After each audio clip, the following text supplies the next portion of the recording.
Bringing your entity's records current. One common problem many closely held corporations and LLCs experience is this.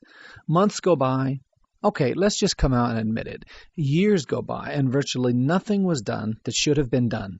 No meetings, no minutes of meetings, no consents to action without meeting. Frankly, no documentation makes it into the company records binder. If you're like most, you've never held a real meeting. Maybe you acquired a minutes template from a book or the internet, plugged in some data, and put a copy of that in your company binder. But even there, the final product was not the record of an actual meeting, but an imaginary one. The bottom line is this. Many business owners don't feel or act like they own a corporation or LLC at all. And for those who wish to make things right and get caught up, it's difficult to get straight answers. Business owners have been known to backdate meeting minutes and other documentation simply because they don't know how else to solve this dilemma. But who would dare suggest that backdating minutes is okay? It's not. In fact, backdating can get you into hot water.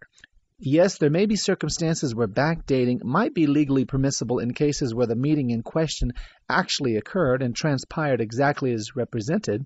But as a rule, it's safer to avoid backdating anything unless you speak with an attorney first to assure you're not doing anything improperly. But what do you do if you simply fail to keep up with annual meetings and minutes or other documentation of company actions and you just want to make things right? Well, one very important issue to consider is that documentation of company decisions needs to occur while legal waters are calm. In other words, before legal issues arise that might call those company decisions into question.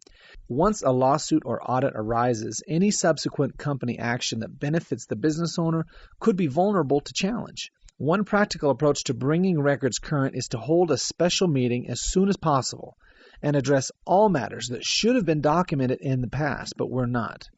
You should run this by your attorney first to confirm whether this is the best course of action for you.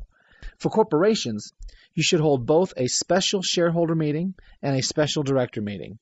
The shareholder meeting is necessary to elect directors for a new term so they can hold their meeting immediately after. The director meeting should then be held to ratify any past company decisions that need documented. For member-managed LLCs, a special member meeting should suffice to ratify past LLC decisions that have not yet been documented. Before your director meeting, or in the case of a member-managed LLC, your member meeting, take time to catalog every possible decision or transaction you feel needs addressed. Then go through those issues one by one at your meeting. Specify what occurred, the date it occurred, and any relevant costs or other details. CT shows you how to prepare for, hold, and document a meeting in his Meeting Wizard tutorials. Now, there is an alternative to holding an actual director or member meeting, and that is by using an action without meeting to document and approve prior actions of the officers, directors, and if you own an LLC, members. You need to have unanimity, and you can document these resolutions just as you would in a meeting. CT also explains how to prepare an action without meeting in his tutorials. After you're done, consider getting a legal review and take a well-deserved break because you deserve it. This was a worthy accomplishment.